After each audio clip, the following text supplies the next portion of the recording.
समोर येते।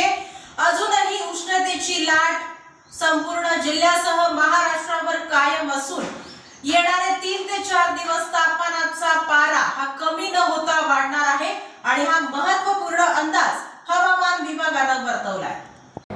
आठवडाभरापासून उन्हाचा तडाखा चांगलाच जाणवत असून सर्वसामान्य नागरिक हैराण झाले आहेत। सोलापूरकरांचा हा उष्णतेचा त्रास कमी न होता अजून वाढणार आहे।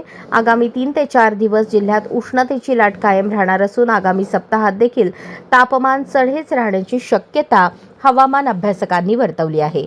यावर्षी हिवाळा फारच कमी दिवसांचा जाणवला असून जानेवारी अखेरपासूनच बेमोसमी पावसामुळे तापमान कमी अधिक प्रमाणात वाढत असल्याचे दिसून येत आहे। फेब्रुवारी मार्चमध्येच एप्रिल हीटचा तडाखा जाणवून येत असल्याचे दिसून आले असून एप्रिल महिन्यात तापमानाचा पारा तब्बल 40 ते 42 अंश असला तरी 44 अंशांदरम्यान उष्णता जाणवून येत असल्याचे दिसून आले। सध्याच्या स्थितीत कमाल 43 तर किमान 23 ते 25 अंशांदरम्यान नोंद झाली आहे।